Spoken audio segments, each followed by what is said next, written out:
뉴진수.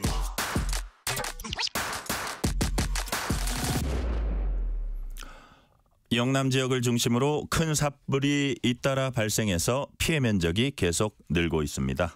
안동시는 15만 시민들 모두에게 대피령을 내렸습니다.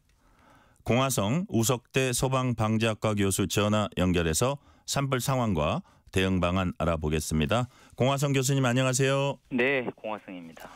지금 막 들어온 속보에 관한 질문부터 드릴게요. 영남 산불이 막 급속하게 확산 중입니다. 의성과 안동, 청송 등 곳곳에서 대피령이 내려지고 있는데 특히 안동시는 15만 시민들 모두에게 안전한 곳으로 대피하라고 대피령을 내렸어요? 네, 맞습니다. 이렇게 전체 대피령을 내린 경우는 정말로 화재가 네. 불길이 예측 불가할 때, 네. 예측 불가할 때 번질 때 전체 대피령을 내리는 것입니다. 그만큼 사태가 심각하다는 것이죠. 그러니까요. 이게 지금 뉴스를 보니까 일단 시민들의 생명이 가장 중요하고요. 빨리 대피를 하셔가지고 안전한 곳으로 대피를 하셔야 될 것 같고 이게 보니까 또 세계문화유산 하회마을 목전까지 왔다고 하니까 되게 안타까운 생각이 드네요. 네, 맞습니다. 고유의 문화유산이라고 볼 수 있지 않겠습니까? 네네. 예, 잘 보존이 되면 좋겠습니다. 네네. 화재로부터 안전하게 지켜지기를 바랄 뿐입니다. 그러니까요. 자, 지난 21일부터 동시다발적으로 발생한 산불은 경북 의성과 경남 산청, 울산 울주 등 세 곳에서 계속되고 있습니다. 먼저 세 곳 산불이 현재 어떻게 진행되고 있는지와 진화 현황이라 그럴까요? 그리고 이번 산불의 특성까지 좀 이렇게 설명을 해주세요. 동시다발적으로 사실은 이 산불이 일어나다 보니까 네. 한 곳으로 집중해야지 불을 끌까 말까 한데 헬기도 분산을 시키다 보니까 네네. 불 끄기가 훨씬 더 어려운 상황이고요. 예. 이들의 공통점은 급격한 확산세라는 것입니다. 의성 같은 경우는 인접 도시인 안동까지 이미 번졌고 울주도 마찬가지고 일대 산림을 완전히 삼켜버렸고요. 그리고 접근하기가 어려운 산악 지형이 대응을 더 어렵게 만들고 있습니다. 산청도 보니까 불길이 심하게 번져서 인명피해도 이번에 또 발생하지 않았습니까? 네. 아직도 진화가 언제 될지 알 수 없는 그런 상황입니다. 예, 잠시 좀 말씀하셨지만 소방당국 중심으로 나흘째, 닷새째 이렇게 밤새 진화 작업도 계속되고 있는데 불길이 이제 잘 잡히지 않고 있고요. 무엇보다 이게 대기가 또 건조하고 바람이 강해서 그렇다고 봐야 되나요? 네, 맞습니다. 일단 산불의 영향은 바람이죠. 강한 바람이 불고 있는데 초속 10m 이상 속도로 또 바람이 부는 경우도 또 있다고 합니다. 또 기온도 영향을 많이 차지하고 있고 또 이제 봄철에는 겨울철에 이제 낙엽들이 아직까지 건조한 것들이 그대로 쌓여 있습니다. 새싹만 조금씩 올라와 있지. 그러다 보니까 불이 쉽게 붙기도 하고 또 산불의 확산 속도도 아주 빠른 상태로 번지고 있는 것으로 보입니다. 네. 자, 우리 소방당국이 인력과 장비를 막 총 투입해가지고 할 수 있는, 지금 투입해가지고 총력을 기울이고 있는데 이번과 같은 막 자연의 강풍이랄까 이럴 때는 이렇게 많은 장비를 동원하고 많은 인력을 동원한다고 해도 좀 확산세를 막기에는 역부족인 그런 측면도 없지 않은 겁니까? 네, 맞습니다. 일단 산불 같은 경우는 가장 중요 장비가 헬기입니다. 네. 근데 이 헬기도 초속 한 5에서 6m 정도 바람 불 때까지는 가능할 수 있지만 그 이상 바람이 불면 또 투입도 불가능하고요. 네.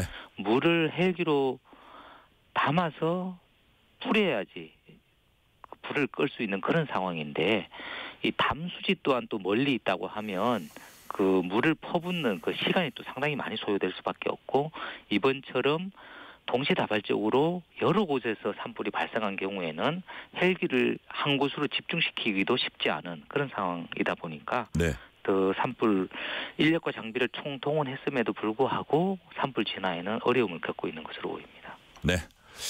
자, 실제 의성 산불 같은 경우에 어제 이제 오늘 전 시민 대피령 내려진 안동시까지 번지면서 지역의 소방지휘본부 덮쳤고요.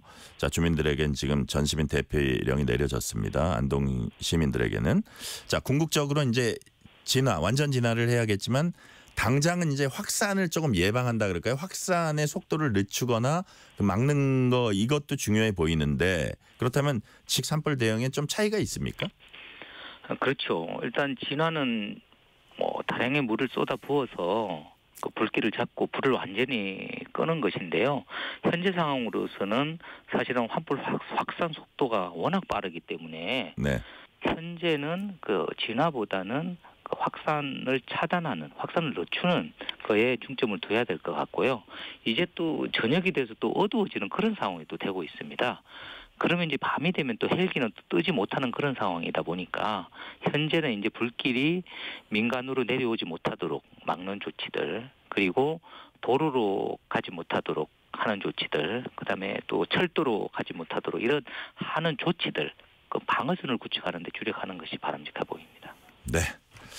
경남 산청 산불 진화 과정에선 진화대원 3명과 인솔공무원 1명이 숨지는 안타까운 일이 벌어졌습니다.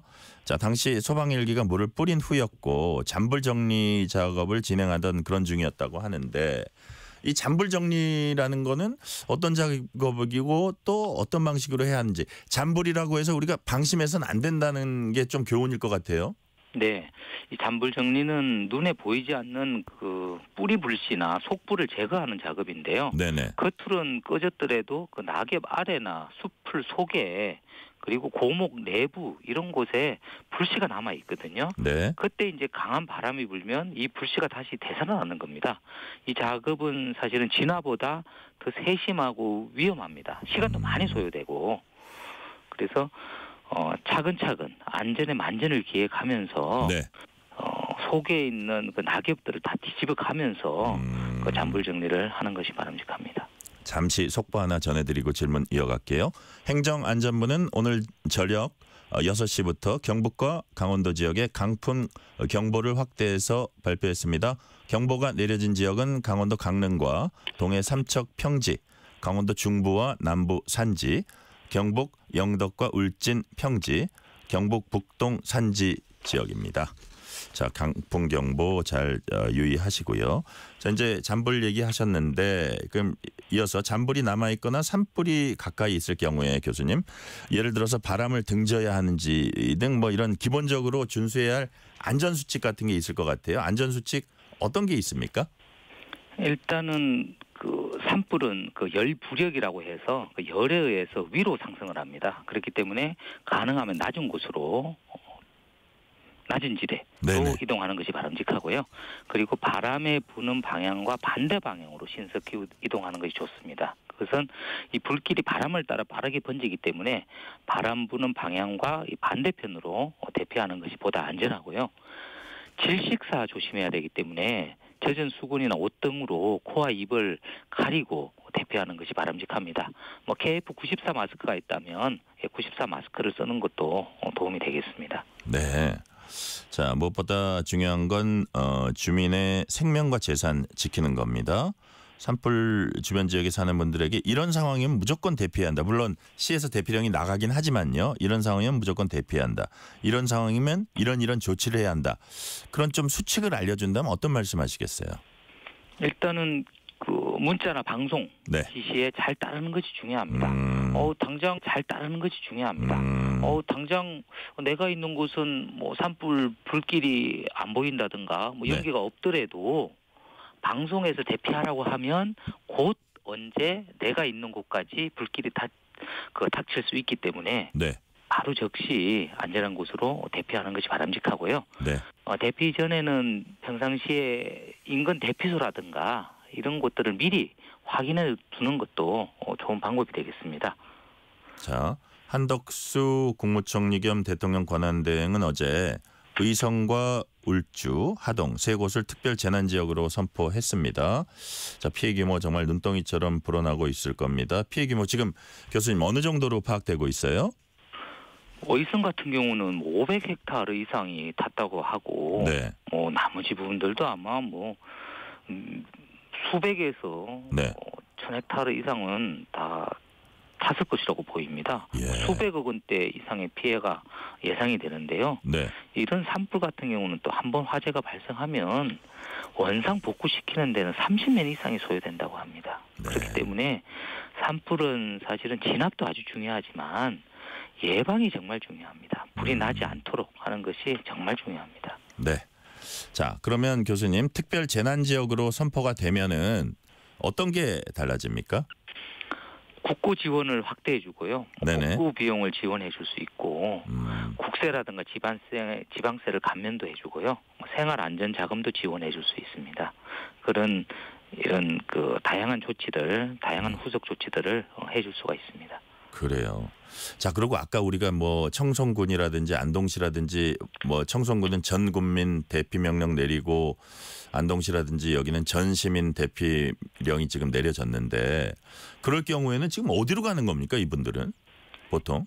지정된 대피소로 그죠? 일단 가는 게 대피소를 좋겠고요. 지정해 주는 거죠, 시에서. 그렇습니다. 뭐 학교라든지 운동장 저기 뭐 체육관이라든지 뭐 이런 데 좀 네. 안전한 데 있는 데로 가라는 거겠죠. 네, 그럴 것이라고 보입니다. 아, 그렇고요.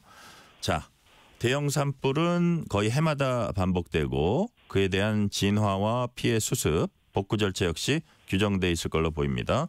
자, 교수님 보시기에 이런 부분만큼은 좀 더 세심한 배려가 필요하다 이렇게 생각되는 부분이 있을 것 같아요. 어떤 게 있을까요? 일단 진화대원의 안전도 정말 중요한데요. 진화대원의 안전. 예, 예. 이번에 안타깝게 또 몇 분이 또 희생이 됐지 않습니까? 네네. 그래서 안전에 유의해서 꼭 진화 작업에 임해 주시기를 바라겠고요. 또 이재민에 대한 어떤 물질적인 지원도 중요하지만 그 심리적인 회복 지원 이것도 잘 이루어질 수 있도록 하는 것이 또 필요하겠습니다. 더불어서 네. 현재 산불 진화에 대해서는 산림청이 주관 부서입니다. 예. 그런데 안타깝게 우리 국민들은 화재가 발생하면 산불도 화재가 발생하면 119에 신고를 합니다. 그렇죠. 119는 소방이거든요. 예. 소방에서 다시 산림청에 이런 그 화재 신고가 들어왔다고 다시 알려줍니다. 그만큼 체계가 우왕좌왕한다는 것이죠. 그렇죠. 그래서 산림 예방이나 복구는 산림청이 하는 것이 바람직해 보이고요. 예. 이 산불 대응에 대해서는 그 불에 대한 전문가인 소방청으로 일원화시키는 이런 체계를 갖추는 것도 필요하다고 봅니다. 아, 그러니까 지금 어쨌든 주관 부서는 산림청이고 사람들은 대부분 이거 소방서 저기 신고해야 되지 이러니까 우왕좌왕하니까 그것도 좀 큰 체계로 보면 소방청으로 일원화시킬 필요도 있겠다 이런 말씀이시네요. 네, 산림 예방 복구는 산림청이 하고 네. 산불 불 끄는 것은 소방청이 주관할 수 있도록 일어나가는 체계도 필요해 보입니다. 네. 교수님, TV 방송이나 인터넷 등을 보면 운행 중인 차량에서 불길을 촬영한 이제 화면들을 우리가 볼 수 있거든요. 바람을 타고 번지는 불길 특성상 접근하는 건 되게 위험하다 이런 생각도 드는데 자, 진화 장비 갖추지 않았을 경우에 특정 거리 이상 접근해서는 안 된다 이런 기준 같은 것도 있습니까? 최소한 어떤 특별한 기준은 없지만 네. 최소한 100m에서 300m 정도는 떨어져야 된다고 봅니다. 이 방화복을 착용한다고 하면 그 방화복이 한 500도씨 정도 견디지만 네. 일반 시민들은 그런 안전장치가 전혀 없지 않습니까? 그리고 또 바람이 수시로 그 한쪽 방향으로만 부는 것이 아니고 네. 바람이 어느 쪽으로 불지 알 수가 없습니다. 그리고 또 불씨가 수백 메터까지 날아가는 경우가 많기 때문에 이런 촬영하는 것은 특별히 주의를 기울일 필요가 있습니다. 네. 많은 분들이 불길이 잡힐 기회로 모레쯤 영남 지방이 이제 비 소식을 기다리고 있습니다. 또 기대도 많이 하고 있는데 이 정도 규모 산불이 어느 정도 잦아들기 위해서는 정말 많은 양의 비가 필요하지 않을까 이런 생각도 들거든요. 일단 비가 많이 오면 상황이 반전될 수도 있습니까? 네, 맞습니다. 강수량이 한 10mm 이상이면 불은 완전히 꺼지는 건 아니고 네. 산불 확산 속도는 어느 정도 줄어들 것이라고 보입니다. 그리고 이제 지면이 이게 달궈진 상태이지 않습니까? 네. 그러다 보니까 잠깐 지나가는 소나기 정도는 안 될 것이고 다량의 비가 내려야지 불이 완전히 꺼질 것이라고 보입니다. 네. 이 대목에서 산불 원인 짚어볼게요. 울산 울주군 산불은 60대 남성이 농막에서 용접 작업하다가 불꽃 튀어서 발화됐다고 이렇게 전해졌고, 물론 이제 다 경찰 조사 진행 중입니다. 정확한 건 경찰 조사에서 나올 거고, 경남 산청 산불은 예초기가 돌에 닿아서 불꽃이 튀면서 번졌다 이런 증언이 나왔습니다. 경북 의성 산불은 성묘객이 실수로 불을 냈다 이렇게 스스로 신고를 했고요. 자, 이렇게 어이없는 실수가 엄청난 산불로 이어지고 생명과 재산을 앗아갑니다. 이런 실화를 예방하는 방책 어떤 게 있을까요? 철저한 시민 안전 의식이 우선돼야 됩니다. 아유, 이 정도 해가지고 뭐 불이 나겠어? 네. 이런 생각은 절대로 금해야 된다는 것이죠. 아까도 말씀드렸지만 이 산불 같은 경우는 이 불씨가 수백 메타까지도 날아가고 네. 또 강한 바람이 또 불면 쉽게 불이 붙어서 산으로 옮겨 붙기 때문에 아주 주의를 해야 됩니다. 그래서 산에 갈 때는 라이터라든지 뭐 담배라든지 혹시나 또 성묘를 하다가 쓰레기를 소각한다든지 이런 일은 절대로 없어야겠습니다. 네.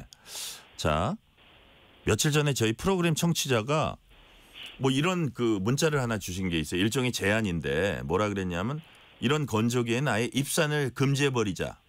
이런 제안은 좀 너무 극단적인가요? 어떻습니까? 홍보와 계도가 일단은 먼저 뒷받침이 돼야 되는데 네.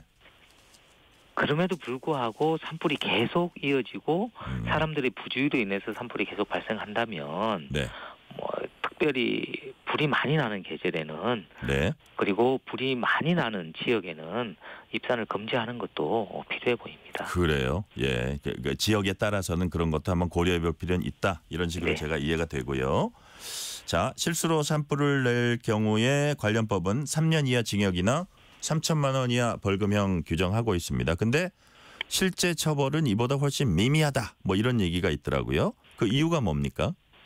고의성을 입증하지 못하면 네. 벌금이 이보다 상당히 낮아지는 경향이 높은 것 그래요. 같습니다. 예. 그래서 실제 사례를 보면 뭐 200만 원 벌금 결과의 엄청남과 관련 없이요? 관계없이? 예, 예. 실형은 거의 없고 네.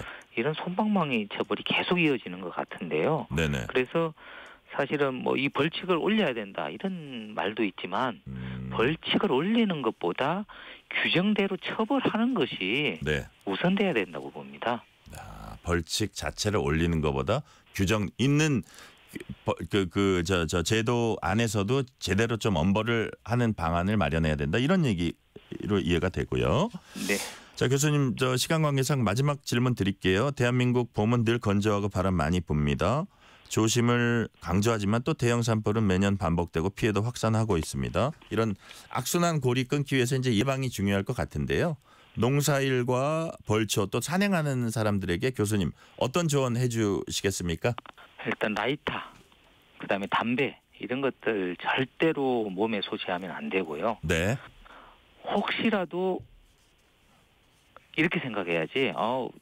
불이 붙을 가능성이 적다 이렇게 생각하면 안 됩니다. 그래서 혹시라도 불이 붙을 가능성이 있기 때문에 네네. 라이터 성냥 절대로 금지하고 네. 그리고 가능하면 이렇게 산불이 많이 나는 이때에는 등산을 좀 자제하는 것도 필요하다고 봅니다. 가장 중요한 것이 네. 성숙한 시민 안전의식이라고 생각합니다. 자, 이런 건조기에는 산행도 조금 자제하고 라이터나 저기 성냥 같은 것들 안 된다. 이거는 이제 금지 차원에서 말씀하셨고 마지막으로 시민 안전 의식 말씀해 주셨습니다. 오늘 말씀은 여기까지 듣겠습니다. 지금까지 공하성 우석대 소방방재학과 교수였습니다. 교수님 말씀 감사합니다. 네. 퇴근길